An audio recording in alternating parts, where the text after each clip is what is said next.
Board meeting. Mr. Garwell, can you lead us in the pledge? I pledge allegiance to the flag United States of America, and to the republic for which it stands, one nation, under God, indivisible, liberty and justice. Roll call. Governing Board President Ms. Patricia Jimenez is not present this evening. Governing Board Vice President Ms. Maria Guzman. Present. Governing Board Member Ms. Maria Hernandez is also not present this evening. Governing Board Member Mr. Rudy Santa Cruz. here. And Governing Board Member Mr. Harry Garwell. Here. Next item is adoption of the agenda, approval of September 25, 2025 regular governing board meeting agenda. Is there a motion? So moved. There's a second? Second. Call for the vote.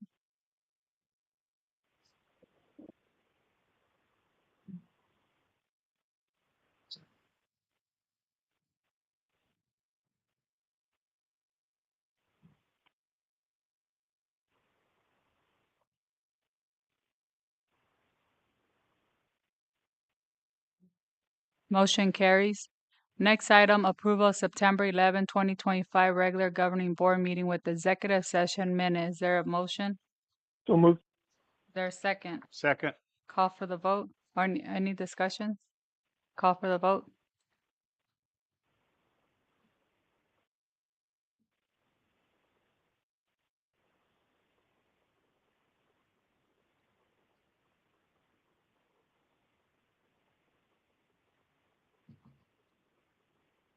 Motion carries. Next item is reports, governing board report. Ms. Jimenez is not here. Ms. Hernandez is not here. Mr. Garwell. Yes, Madam President or Vice President. I don't have a report. Just want to acknowledge that we had a great groundbreaking recently, and I know that Dr. Mesalema will probably talk a little bit more about that. But I thought it was really great. All the partners that were there, including the Phoenix Industrial Development Authority, Ulysses, who's a developer, and some of our other folks there. And I thought it went very well, and it really bode well for us as a district. So we're on our way, moving forward. Starting to put a positive light onto the Isaac Elementary School District, and I'm looking forward to continuing to do that in the future. With that, Madam President, that's the end of my report. Thank you. Mr. Santa Cruz. Thank you. I have no report. I just want to welcome everybody to the meeting, and that's all I have today. Thank you. Next is me. I just want to welcome everyone here tonight, and I have no report. Thank you. Next is superintendent update, Dr. Lily Mesa. Good evening, Madam President, members of the board, and the Isaac community. Tonight, I am pleased to share the updates that highlight our progress and ongoing commitment to our strategic plan. Nested under Pillar 3, stakeholder involvement and community collaboration. This is a pillar that emphasizes two-way communication, inclusive decision-making, and opportunities for meaningful involvement. We believe schools succeed when families, students, and communities are actively engaged and empowered as partners. Isaac Family Connect Night last week, we hosted that event for the first time as an opportunity to connect with families and share our strategic vision for 2030, as well as information about the bond and budget override measures that the governing board has placed on the November ballot. These measures, if approved by voters, are intended to address staff, program, and capital needs in the district. Close to 30 families attended, and I was grateful to the participation of some of our board members along with our school and district leadership team. Together, we ensured families are well informed about the district's proposed financial mechanisms and how our vision continues to center on preparing every student for a future of success and lifelong learning. This week, as mentioned, our district participated in the groundbreaking Wild Rose Flats, a new 72-unit affordable housing community. As part of the Ulysses Development Group, the affordable housing development will be built on district land that was recently sold and that was once the home of the David Kazan Family Educational Center. For our district, This site previously served many purposes over the years, from housing our early learning classrooms and family support services to hosting professional development for educators, and most recently, prior to demolishing, home of the technology department. These efforts are made possible through the various partnerships between the developer, the City of Phoenix, and the Phoenix IDA, among other entities. For our district, we hope the sale and repurposing of the land through this project will support the student enrollment growth, strengthen our school and neighborhood connections, and provide long-term benefits that enhance both educational opportunities and community well-being for decades to come. Our Parent Advisory Committee, or PAC, also on Tuesday, we hosted another successful event where parents representing each of our schools engage in a thoughtful conversation about how families can connect with and support the implementation of our strategic plan moving forward. This session will culminate in the development of a Families in Action description, which will be included in the strategic plan implementation guide. I want to thank the parents who represented their schools, our parent educators, and the site and district leaders who engaged in this very important work. Under pillar number 4, professional growth and staff excellence, we know that our ability to fulfill our mission rests on the strength of our people. Our educators, leaders, and staff are at the heart of this organization, and investing in them drives student success. This month, our commitment to professional growth has been evident in several ways. New Teacher Induction Program is a continuation of our July's new staff orientation, which provides ongoing differentiated professional development for teachers who are new to teaching or new to Isaac. Peer mentor teacher training aims to equip peer mentors with strategies and tools to support new teachers with the day-to-day resources they need to succeed. That training started this month as well. We launched this week as well a free of charge to teachers that are seeking their SEI endorsement, the Structured English Immersion course. This course focuses on teaching foundations of English language development. Also this week, we offered administrators with timely information through our Human Resources Lunch and Learn, in which they engage in practical tips and tutorials on HR processes. Leadership skills development has been introduced as well this month and is now going to be a regular feature of our monthly leadership meetings, providing leaders with opportunities to participate and apply critical skills in real time.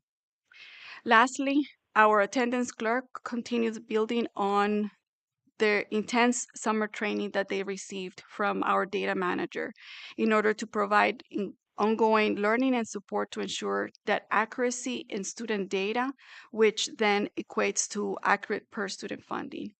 This highlights and exemplifies our values of excellence, access, and collaboration, strengthening partnerships with families and the community, and ensuring our educators and staff have the tools and support needed to thrive in their roles and ultimately serve our students well. That, Madam Vice President, concludes my report. Thank you.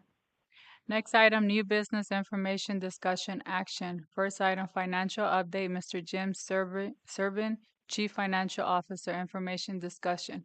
Mr. Servin?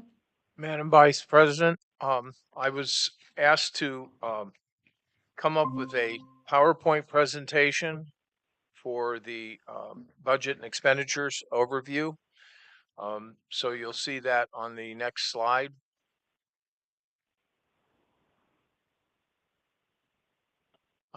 This pretty much is a summary of all of our funds in a condensed format versus a complex report format, so it's easy to follow. It essentially shows the fund number, the description, the budget as it stood on 9/18. The accounts year to date is what we've spent and paid for as of 9/18. And the encumbrance is all the open purchase orders, meaning commitments that we've made, but we have not paid anything on them or been billed at that point in time.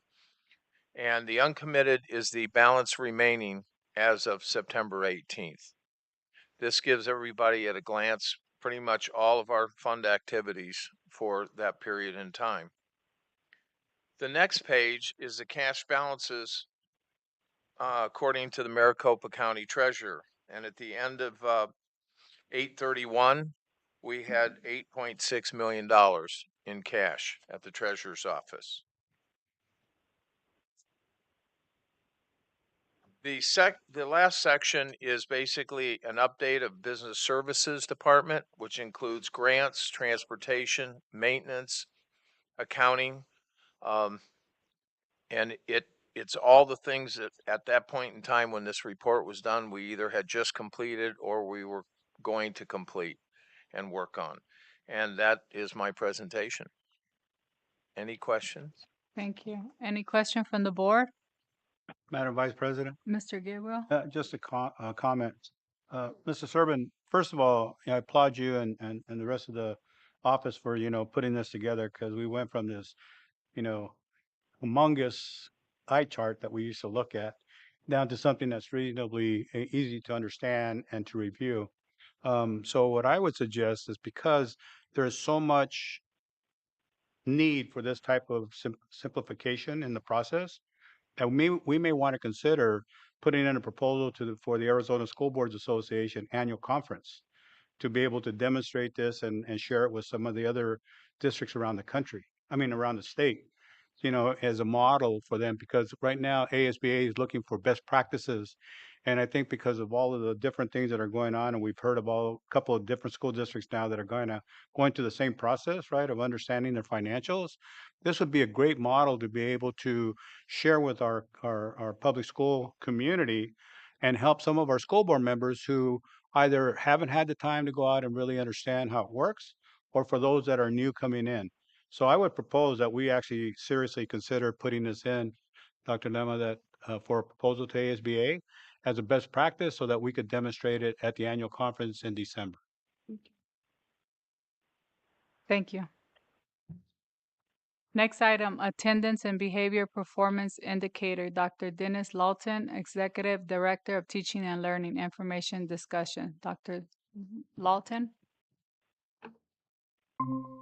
Thank you, Madam Vice President, members of the board, Dr. Mesa Lema and Isaac Community. I'm happy to be here this evening to talk to you a little bit about some of the systems we have in place to monitor attendance and behavior data and so that we can respond in real time to the patterns that we're seeing. This work connects to Pillar 2 of our strategic plan, specifically priorities 2A and 2D. Before I get into the behavior and attendance data, I just wanted to share a little bit of information just so that the board can have a good sense of the students that we're serving and the diversity of the students that we're serving in our district. So we were looking at this data for another purpose, but I just wanted to share it. And what it is it's showing the students whose home language is something other than English or Spanish, the amount of students by each site. So you can see at zero there, they have 64 students that speak a language other than English or Spanish. That's about 13% of their student population, or 5 students in a class of 35. So they have amazing diversity at zero. And then just thinking about where in the world these students come from. So we can see we have students from Central and East Africa, through the Middle East and Turkey, and across Iran, Afghanistan, Pakistan, and Myanmar, as well as the Philippines and some other parts of the world that are not shown on the map. About 4 years ago, we really started using the EduClimber platform as our data warehouse. So a lot of our student data goes in here, including state assessment data, our benchmark data, our common summative assessments, and then as well as the academic data, we also pull in our attendance and behavior data. So I'm going to talk about a couple of those pieces right now. And you can see once you sign into EduClimber, you'll see some dashboards. So the data is really accessible to district and site leaders when they go into EduClimber to pull it up. This first view is attendance, and this is showing by site. So we're looking at the orange line. That is the Synergy reported rate, and that's what we report to the state. And so we can see over on the right, Esperanza is above 96%, with Mitchell close behind, so having the highest attendance rate. You can see that you can slice and dice the data different ways. So I'm going to jump over. This is the same data now, but we're looking at it by the day of the week. And so we can see that on Mondays and Tuesdays, we're struggling a little bit more than on the other days. And so again, this helps sites to be able to look at the data and kind of try and figure out, do we have recurring absences on Mondays? And then how do we work with those families to support them to make sure students are in school? Because if they're not in school, they're not learning, right? This is another one of the dashboards, is chronic absenteeism. So it gives us a status of where we are currently. And then the graph on the left is like drilling into that number, 12.58%. And it's showing the data for August and September of 24, 25, and 25, 26 is the light blue bar. And these graphs are interactive, so if a site leader clicks on the light blue bar, it'll open up and it'll show them who are those students that are chronically absent. This is another view of the chronic absenteeism, and Jamie and Gary at Morske Udall have really jumped in and tried to use this tool a lot. And what it does is we set up thresholds at different levels. So we have 0 to 5, 0 to 4, 5 to 8, and then 9 to 13 is what we're looking at right now. So when a student hits 9 days, they pop up in this report, it automatically sends an email. So there's an alert that we have a student who's hit that threshold. And so right now, at this point in the year, when I ran this data a couple of days ago, we had 11 students that were at the 9 to 13 days absence rate. And again, these graphs are interactive. So when a principal clicks on the light green bar, it'll show who are those 3 students at Butler who have hit that threshold already. And then we see some other demographic data, like the grade level data. We're seeing a spike there at 4th grade. So again, that could be something to look at to see what's behind that. Like, why are we seeing a lot of absences at 4th grade? And so a lot of the sites are doing things to really incentivize students to be here at school. Like I talked to Miss Corette at Cito, and so they're doing contracts with parents and families and with the students. And so when the students hit their attendance goals, then they have incentives in place to reward them and to reinforce that good behavior. So the other piece that we look at, that I'm going to talk about tonight, that we look at in EduClimber, is the behavior data. So EduClimber gives us the what, when, where of different problems that might pop up. So you can see here, this graph is showing the different types of problems that are showing up and the number of occurrences. And this graph is showing how did we respond to those, how did the school respond? And so you can see that first bar is that the students had to complete some kind of a task over 1 or 2 days, maybe a community service task. You can see that bigger bar in the center is for detentions. And the one we want to keep down as much as we can, keeping safety in mind, is these removals and suspensions, because again, when the students are not in the classroom, they aren't learning. This is showing the when of the behavior. So we can see Wednesday is the highest day. And it also shows us patterns of what the time of day when the behavior occurrences happen. And again, this can help sites to allocate resources, maybe to be in the hallway or in the cafeteria or on the field if they're seeing at a particular time that behavior incidents are taking place.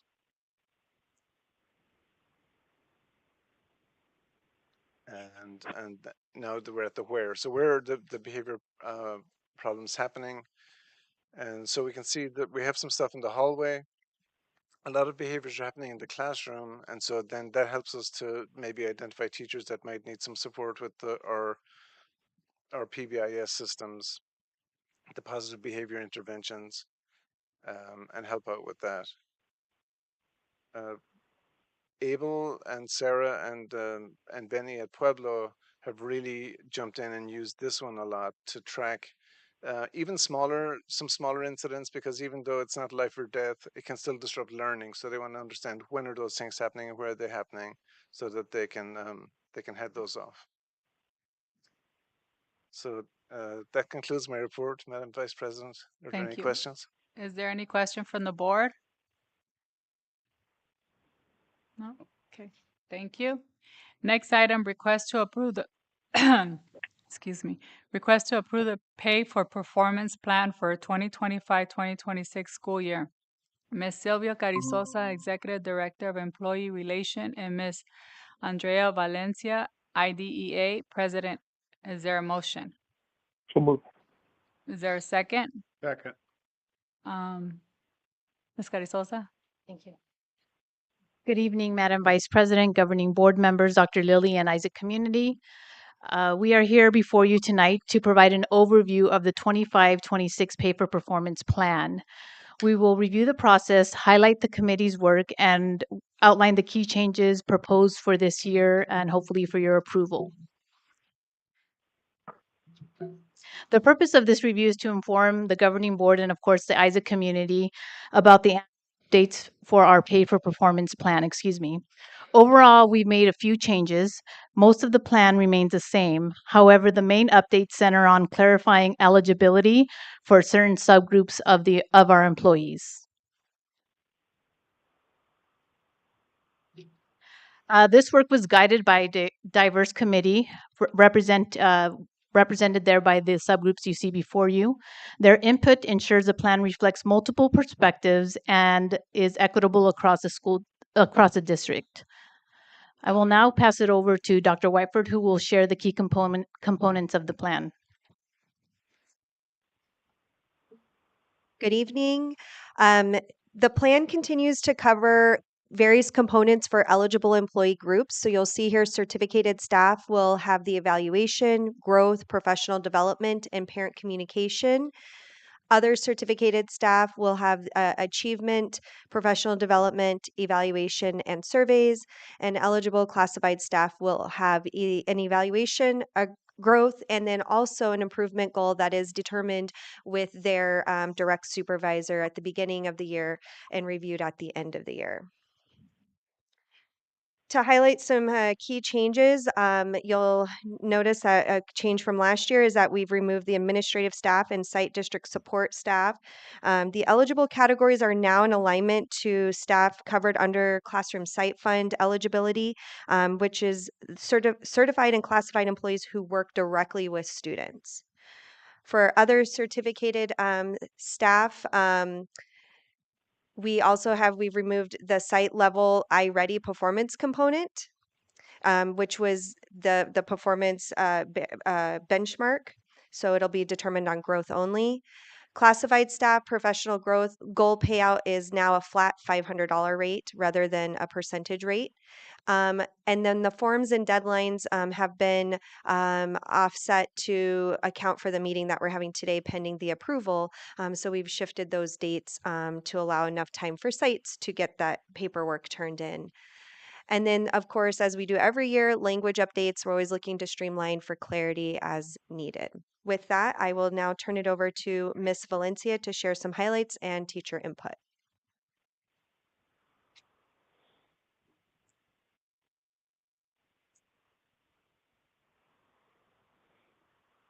Now, as you see here, with the plan, has remained consistent from last year, and we wanted to remain equitable across the board with staff, and we also have it very detailed in the handbook. As we said, it stays consistent and very detailed with the performance criteria, has been unchanged. As of course, we always want teacher input, and so therefore we received 160 yeses with 23 nos from our staff with an approval, so that leaving that with an approval rate. Thank you. Is there any question from the board? Mr. Gabriel? Madam Vice President, just on this last one, did anyone or had we done any type of follow-up for those that said that, they didn't agree with the plan? What were there specific areas or sections that, they were not happy with or thought were unjust? Yes, we are going to be meeting again as a committee to go ahead and review over the votes no. We just wanted to make sure that we were able to get this to the board as we are pushing our deadline. But we do have, it is going to be forthcoming.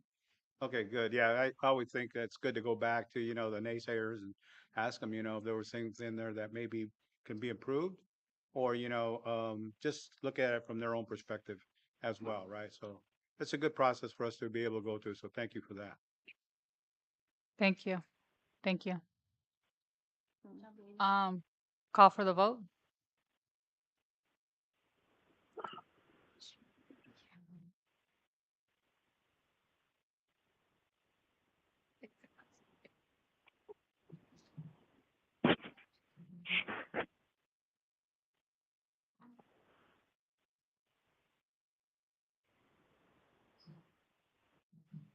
Yes. Motion carries. Next item is adoption of the second reading and possible adoption of Policy Book Section B. Dr. Lily Mesa Lema, Interim Superintendent, Information Discussion Action. Is there a motion? So moved. Second. Dr. Mesa? Madam Vice President, members of the board, ISAC community, we continue the process of updating the policy manual to align with the model policies provided by the Arizona School Boards Association and in consultation with our legal counsel. Updating the policy manual ensures that our policies remain current, consistent with state standards, and reflective of the priorities and values of the ISAC community. For this agenda item, I bring the second reading of Section B in our policy book on school board governance and operations. The second reading encompasses the revisions outlined during the first reading, and it is now presented to you, followed by discussion and possible approval. The section has been grouped in summaries.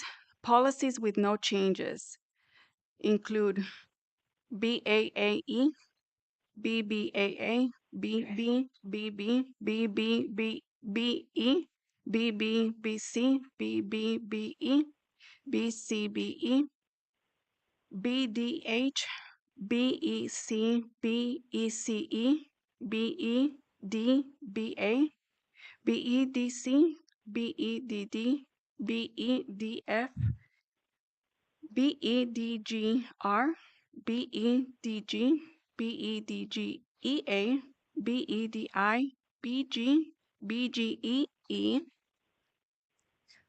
BIB, BIBR, BID, BKA.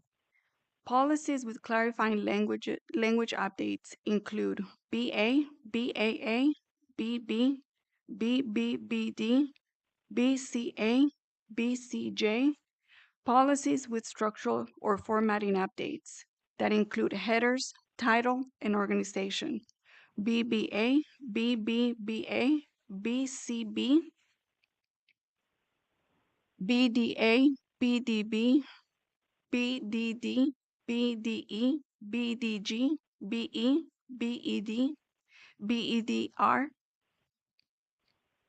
BEDA, BEDB, BEDH, BGA, BGB, BGD, BGE, BGER, BHC, BIA, BIBA, BIE, BK.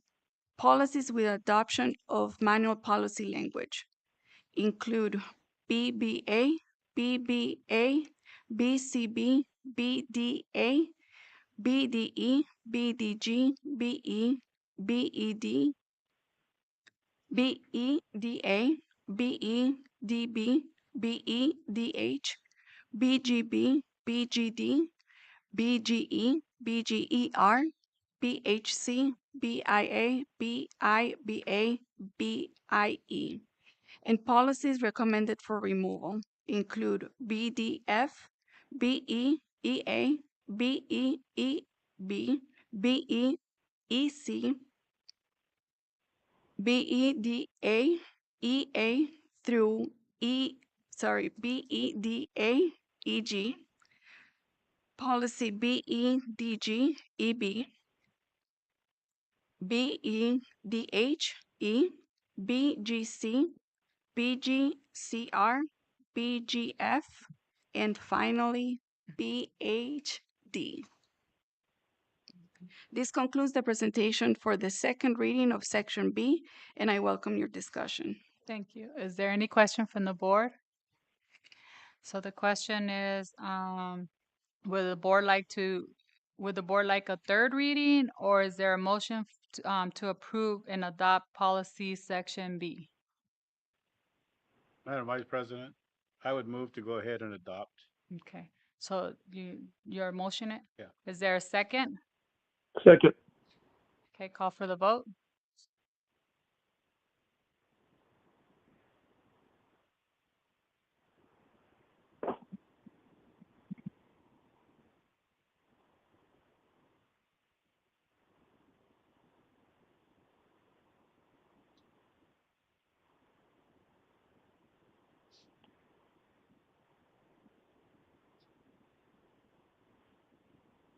Motion carries. Next item, approval of first reading policy book section C, Dr. Lily Mesa Lema, intern superintendent information discussion action. Is there a motion? So moved. Is there a second? Yeah. Dr. Mesa Lema? Madam Vice President, members of the board, ISAC community, for this agenda item, I bring the first reading of Section C, General School Administration.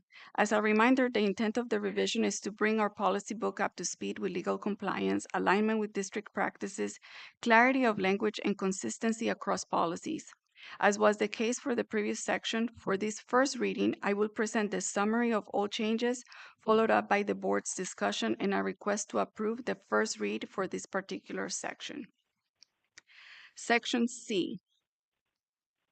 CA, Administration Goals and Priority Objectives, adopts clarifying language from the model policy, maintains all other previously adopted policy language.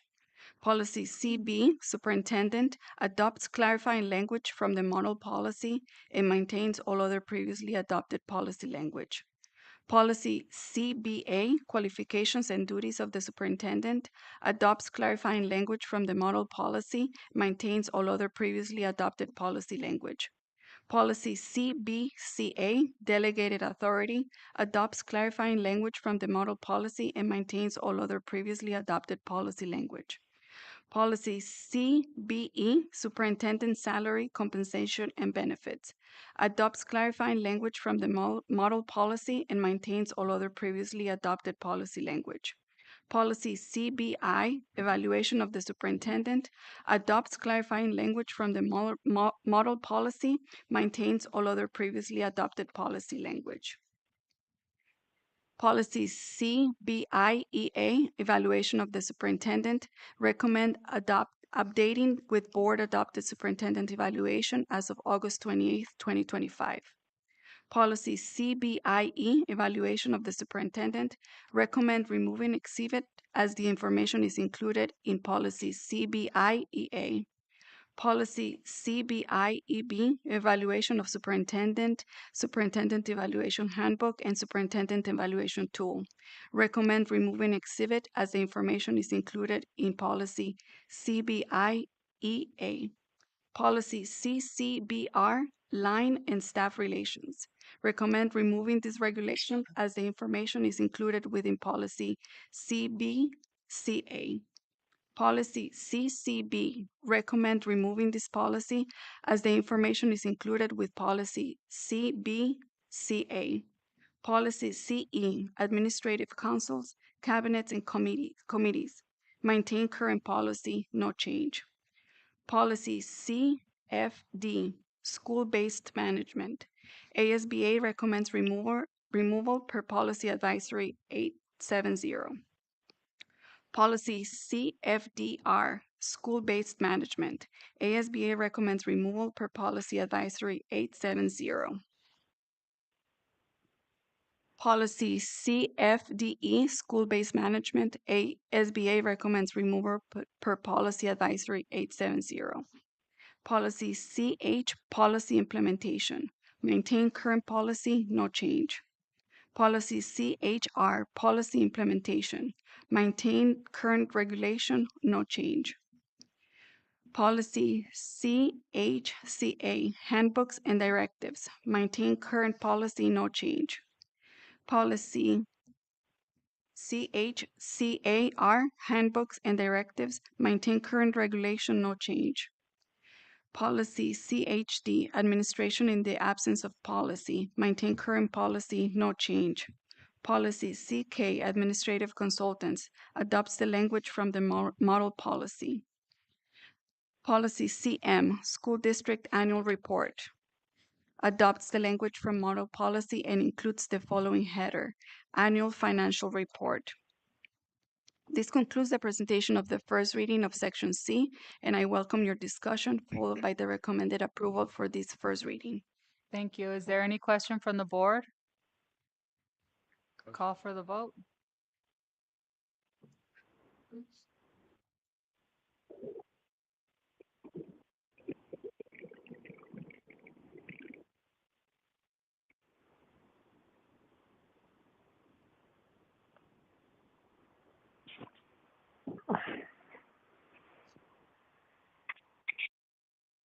Motion carries. Next item, approval to change regular governing board meeting date, Dr. Lily Mesa Limas, intern superintendent. Is there a motion? So moved. Is there a second? Second. Dr. Mesa Lima?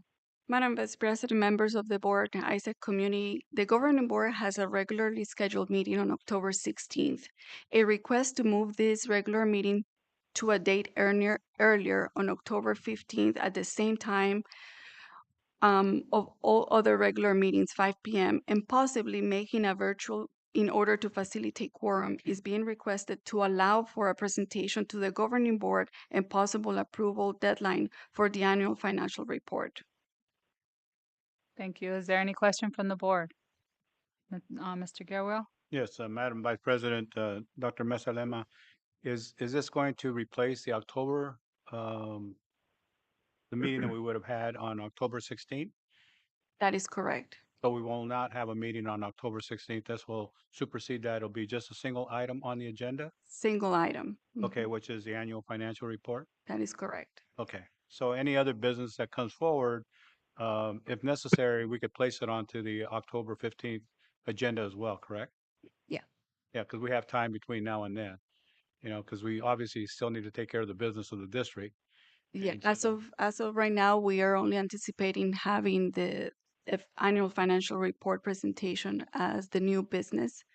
There will probably be some consent items as any other regular board meeting. Okay, and just for clarification, we're doing it on the 15th because we have a deadline that it has to be submitted on the 15th. So, this is something that, we really have to take seriously because we don't want to be in violation with the Auditor General. And I think this is a really good reason, but just for the public consumption, that's the explanation behind it, is that we have a deadline that we have to meet. And that's the reason we're changing the meeting date to the 15th from the 16th. Thank you. Any other question from the board? Call for the vote.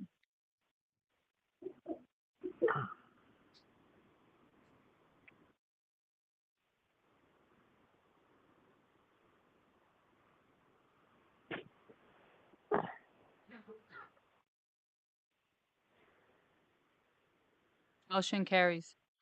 Do I have a motion to approve the entire consent agenda? So moved. A second. Do I have a second? Second. Call for the vote.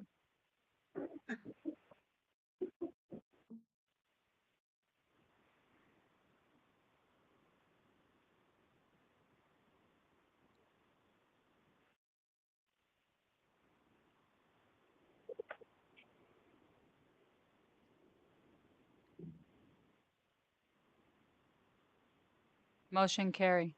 Next item, call to the public. Is there any request for the call to the public? Madam Vice President, this evening we have two requests to address the governing board. As a reminder to the public and the governing board, personal attacks upon board members, staff personnel, or other persons in attendance or absent by individuals who address the board are discouraged. Presenters are cautioned that statements or representations concerning others that convey an unjustly unfavorable impression may subject the presenter to civil action for defamation. Policies KE, KEB, KEC, and KED are provided by the board for disposition of legitimate complaints, including those involving individuals. Upon conclusion of the open call to the public, individual members of the board may respond to any criticism made by an individual who has addressed the board. Please limit your comments to 3 minutes. First, we have Crystal Perez.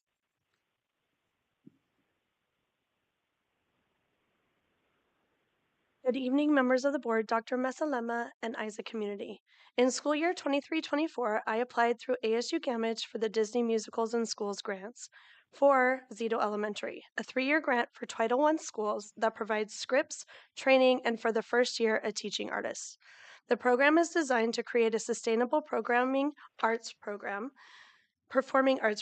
meant to give underserved students an enriching experience to the arts. Out of hundreds of schools, we were one of 4 chosen. In 24-25, I helped Mitchell apply for the same grant to which they were also awarded. I wanted to talk about the benefits of the program. First, the program is inclusive. Any 3rd through 5th grade student who wants to participate in the program can. We have had a student who is visually impaired participate all 2 years, and our VI teacher even translated his script into Braille. We have had students with autism, cognitive and developmental delays, language delays, and behavioral needs participate. In the past 2 years of the program, we have seen a decrease in chronic absences, a decrease in office referrals, an increase in both their reading ability and their ability to memorize and retain information, and finally, an increase in their social and emotional connections. The entire school gets involved in the creations of costumes and sets, and teachers even volunteer the nights of the performances to pass out programs and to help seat the families. It has improved our school culture. Every year, we have over 40 students participate. When we put on our 2 shows for the communities, we sell out. We have families come to our shows that don't even have children that participate in the program, but they want to show support. Our kinder, 1st, and 2nd grade students watch the show, and they look forward to participating when they're in 3rd grade. We would like to start the program again this year, but have not been able to.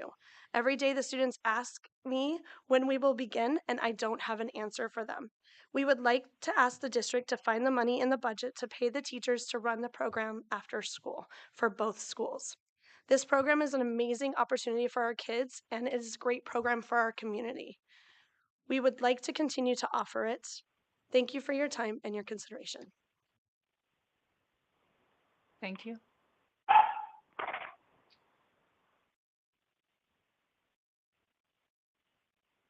Next, we have Sophie.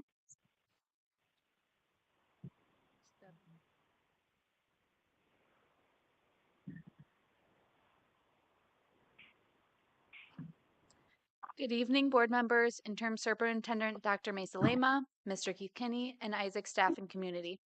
We're the proud members of the Mitchell Disney Musical and Schools program directing team.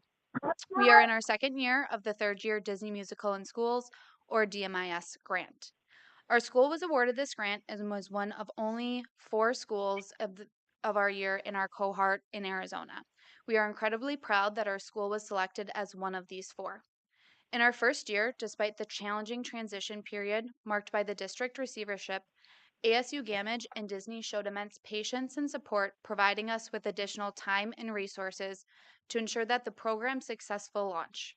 Their commitment allowed us to build something truly meaningful for our students, staff, and community. We entered the 2nd year of the grant in good faith, confident in the district's pride and continued support, as evident by the spotlight of our work received in the Isaac updates. Knowing that there was ongoing conversations about the DMIS stipend, our team voluntarily stayed after school, donating time to plan, organize, and begin rehearsals for this year's much-anticipated musical. Auditions were held, casting was completed, and the student enthusiasm soared. However, in the absence of a stipend or clear financial commitment, we've been forced to pause production. This situation is heartbreaking, not only for us as educators, but especially for our students and their families who are now left in limbo, unsure whether the Year 2 musical will continue to fruition. The impact of this program extends beyond our school's musical. Student participation and engagement soared. Last year, we had over 60 students be able to participate.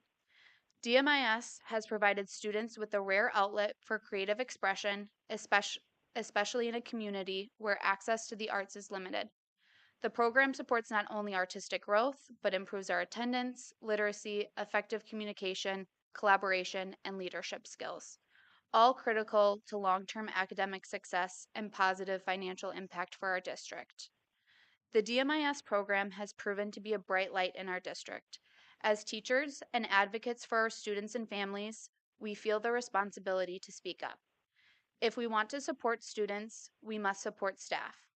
If we want to preserve the integrity of this program and the vital partnership with ASU Gamage and Disney, staff must be compensated for their time and efforts. This grant was designed to build sustainable long-term theater programs in schools like ours. Not funding threatens not just this year's production, but future opportunities for our students as well. We respectfully and urgently ask the school board, superintendent, and district financial leadership to work together to identify immediate funding for this year's DMIS production for both us and Zito. We understand that grants and other opportunities may be available, and we want you to explore all options. Thank you on behalf of our most precious resource, our students. Your call is in.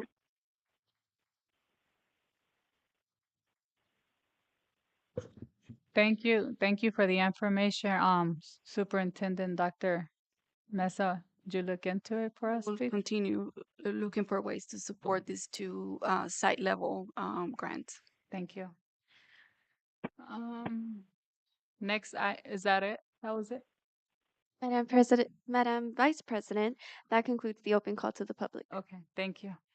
Next item is information. It's enrollment is at 4,378 with an average daily membership of 3,920 and average daily attendance of 3,863.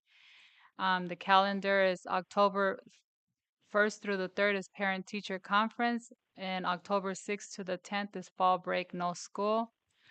Let's see, our next regular governing board meeting will be held virtual on Wednesday, October 15th at 5 p.m., right? At 5 p.m. And if there's no objection, meeting adjourned. Thank you.